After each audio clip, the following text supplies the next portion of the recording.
हाय दोस्तों, आप सभी का स्वागत है मेरे यूट्यूब चैनल भोजपुरी परिवार में। आप सब कैसे हो? उम्मीद करती हूँ कि आप सब अच्छे होंगे। और अगर आप सब मेरे चैनल पे भी नए हैं तो प्लीज़ दोस्तों मेरे चैनल को सब्सक्राइब कर लीजिए, लाइक कीजिए, कमेंट कीजिए। हरदम बिजी रहती हो जब से चढ़ा नवरात, फुर्सत में बोलो ना कब करोगी हमसे बात, कब करोगी हमसे बात, कब करोगी हमसे बात। हरदम बिजी रहती हो जब से चढ़ा नवरात, फुर्सत में बोलो ना कब करोगी हमसे बात। मगन हो किस मस्ती में थोड़ा हम पे भी ध्यान दीजिए। बलम जी 9 दिन नवरातन में डिस्टर्ब न कीजिए।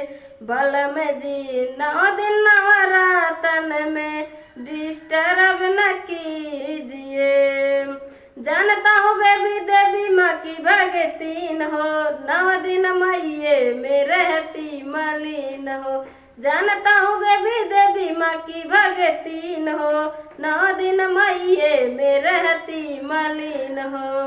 कल सा धराई घर कर तनी पाठ जी, बड़ी धूप दिया पिया दीही रघु साथ जी। कल सा धराई घर कर तनी पाठ जी, बड़ी धूप दिया पिया रघु दी साथ जी। कभी कभी मिल जाए मौका मेरा भी हाल लीजिए। बलम जी 9 दिन नवरातन में डिस्टर्ब न कीजिए। बलम जी 9 दिन नवरातन में डिस्टर्ब न कीजिए। पूजा पाठ करना हमको आता नियम है, इसलिए रानी तेरे साथ में ना हम है। पूजा पाठ करना हमको आता नियम है, इसलिए रानी तेरे साथ में ना हम है। कायना दान पिया बनेली सूरज जी, हवन करवा तारे आ जाई बचन जी।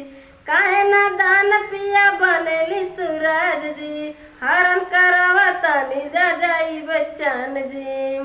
हमने कभी किया नहीं मजबूरी तनी समझिए, हमने कभी किया नहीं मजबूरी तनी समझिए। बलम जी 9 दिन नवरातन में डिस्टर्ब न कीजिए। बलम जी 9 दिन नवरातन में डिस्टर्ब न कीजिए।